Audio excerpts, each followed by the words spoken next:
Hi everyone, it's Monica and welcome back to Tailor Made Cards for You. Well, a couple of days ago I shared with you the new Distress Glazes from the Tim Holtz Ranger collection, and I showed you how I use these pens to color up my paper dolls. Well, I wanted to show you another tool on another medium that you could also use with your Distress Glazes, and this will give you more options for your background. Now today what I thought I would do is try it out on a stencil, and if you've used Daubers before, it's going to work exactly like that. The only difference is, of course, you're not going to have any color in them. These are going to be your embossing ink, essentially, to be able to add some of your glazes. Now if you have an embossing ink pad, you can easily take your embossing pad and swipe over your stencils to be able to add some of your medium. But what I really like about this dauber is the control that you have, that you can essentially just pounce it down on onto your stencil to get the coverage that you need. Now, the one thing that I found when I was doing this is when it is a brand new dauber, you have to really work it a little bit to get some of that medium flowing, and you're going to want to push down on the nib quite a bit to be able to get some of that embossing ink flowing.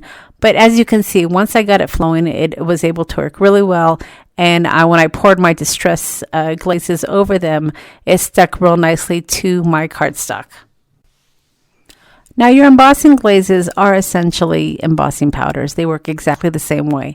They are just really fine pieces of plastic that you're going to be able to add onto your background using some of this embossing ink to be able to get the embossing glazes to stick. And what I did here is I kind of combined a couple of colors. I wanted to use the bright vibrant yellow, of course, and then I added some particles of that orange rusty color into my rays, and then I heat set it with my heating gun to be able to get it to pop and show that plastic just like it does with embossing powders. Now the card that I'm creating today is for a friend that's been kind of having a hard time, and a group of us have gotten together to put together this hop to be able to create some cards for her to just add a little bit of sunshine into her day. She's been having a rough time with family and personal issues, and we just wanted to let her know that we're all here to support her. And even during the hardest times, hopefully a card will put a smile on her face and bring a little bit of sunshine to her day. Now, the distressed oxides that I'm using for my sunset, I believe, are my fired brick. I'm using fossilized amber, and then I'm coming in with the orange, which is the spice marmalade. And then the blending tool that I'm using is the blending tool from scrapbook.com, and I am using some of those dome pads that go right on top of my blending tool. What's really nice about these is they do interchange, so if you do have some of the flat ones, which are the original ones from the Ranger collection, you can easily use those pads as well on your scrapbook.com blending tools, so there's no waste. So after I had my colors blended, I went ahead and I came in with some water, and I just kind of spritzed it onto my hand, and I just let the droplets go right onto my paper to be able to let it react to my distress ink. And then one thing that Tim had told us during creativation is that you can also use water to get your embossing, or I should say your embossing glazes, to go right on your paper, and the water will help the glaze stick right to your paper, and then you can go ahead and dry it, and it will work just like your embossing inks. So you may want to just continue to experiment with this. This is the first time that I actually tried it with water, but as you see, the embossing glaze is stuck to the water, and then I'm just coming in with a heating tool to be able to dry it. So I'm going to continue to experiment with water. I think that I will, on the next few tries, go a little bit deeper into the water. I wanted to come in slowly this time after using my embossing dauber to be able to add some of the water and then get the distress glazes on top of that. And as you can see, it certainly did stick. So we're going to have to continue to experiment with that. And remember, your glazes will work as a resist. So after you get your ink all blended, you can easily take a dry rag and just kind of buff off some of the ink that may have gone over the embossing glazes, to be able to have it show a little bit more and make it have a little bit more vibrant of a color. All right, so now that my background is done, I'm going to go ahead and start working on my sentiments. And I am using the Blackout paper from Tim Holtz, and I just took my sander to grunge it up just a bit. On the back side of this paper is Kraft, so when you use your sander against it, some of that Kraft paper does soak through, which looks really nice. And then using some of my letter die cuts, I went ahead and I used my Big Shot to cut out the word sunshine to be able to add this on top of my sunshine rays. Now, as a reminder, I will have a list of all the products that I'm using to create this card. One of the things that you're definitely going to want to have is some sort of a poking tool when you are working with this die cut, because the letters will definitely stick to the inside, but you can easily just use some sort of a poking tool to release the letters and they'll pop right out. And then after I had all of my letters popped out, I went ahead and I first arranged them onto my card. Now I wanted the word sunshine to have kind of like an arc, so I wanted to go ahead and get these all placed first before I actually got my adhesive out to add it to my card.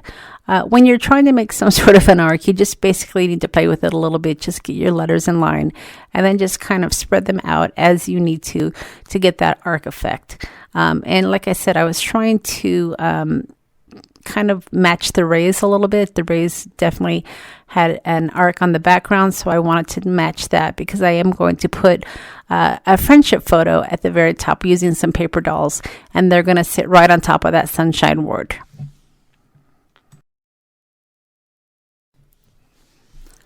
All right, so once I had my words in place, I went ahead and I got out my adhesive, and I started working with some tonic adhesive first, but I think it was kind of gunked up, and since I was filming, I really didn't want to take a moment to clean it out. So I ended up switching to my Beacon 3-in-1, which I need to just accept the fact that that is my go-to glue because it never fails. I haven't had any problem with it gunking up on me. And it seems to work every time I need to use it.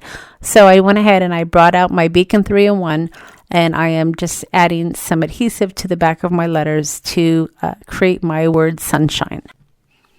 Okay, so after all of the letters are adhered, at this point I probably could have just matted it right onto some black cardstock. But I really like to add black distress crayon, especially when I'm working with a mixed media card or a little bit of a grungy card, because I just love the results that I get when I'm working with the black distress crayon. And this is black soot, and you've probably seen me do this in some of the other videos where I'll get the crayon and I will just kind of add some of the crayon to the edging of the card all around it, and then I'll take my finger and kind of smudge it, and it really is a dramatic result, and I just love the look. You do get a little messy when you do this because you're going to get black soot all over your fingertips. So whenever you are working with a mixed media card, and some of the products that you use make your fingers a little bit dirty, so just have some sort of a wet wipe. A lot of times I'll take my spritzer and just spray my hands and then wipe it on my rag as just a quick cleanup, but you're definitely going to want to have something to be able to clean up your fingers after you use your black distress crayons.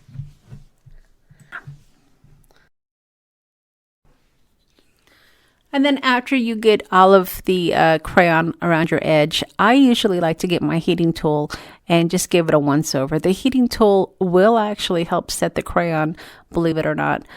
Even though it's not a wet medium, I like to go ahead and use my heating tool to just give my card a once over, just to make sure all of the mediums that I'm using are dry, and I won't have any problem with this smudging, especially after I've cleaned my fingers. That's the last thing that I want, is to get my fingers all grungy again.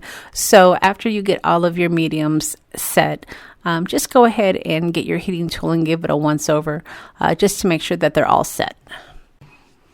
Okay, and it's also a good idea to do a little cleanup as well, especially when you know you're going to be bringing out a white card base. So it's a good idea. I probably should have actually moved my mat at this point, but I did do a quick cleanup so that way I can work with my white card stock. But typically when I am working with my mixed media items, I will move that craft that mat that I'm working on, and I'll just work right on my surface, so that way I won't have any problems with some of the ink transferring to my white card. But I went ahead and I was feeling, I guess, rebellious, and I went ahead and I just brought out my white cardstock and I glued my panel directly to my cardstock, and then I added my paper dolls to the top of the card, and I kind of positioned them so it looked like they were sitting on the word sunshine. And as I did on my last video, I'm just using my embossing pen to add some ink to my paper dolls to color up their outfits. Now remember, this is a hop, so there are some other crafters that are creating some cards for a friend of ours. So I will leave links to their videos as well. Not everybody is creating a video, so some of the links may be the actual blog post, but I certainly want to share with you some of the projects that we created to bring a little sunshine to our friend.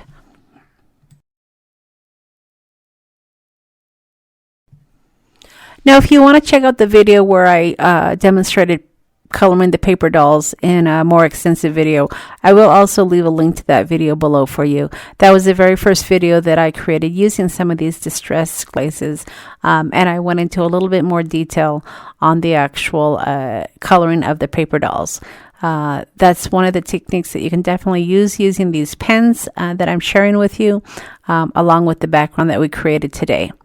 All right, so as always, I will leave a list of all the products that I've used to create this card, along with the links to the store.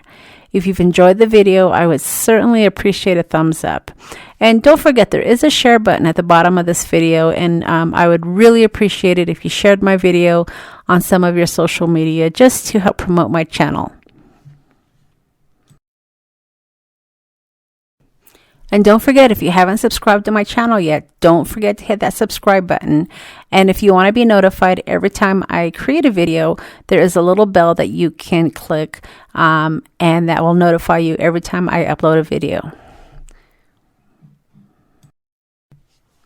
Also, be sure to check out some of the links to my other social media. I have a link to my blog, tailormadecardsforyou.com/blog, where I typically will give you a freebie every Friday. So if you're not subscribed to my blog, you might miss out on some of these freebies. So be sure to check that out. And really, if you enjoy vintage inspired digital images, that's typically what I'll be giving away. So check that out, and that way you will be subscribed to my blog, and you'll also get notified anytime I give away some freebies or I'm having a sale. All right, everybody, thanks so much for stopping by, and we'll see you again next time.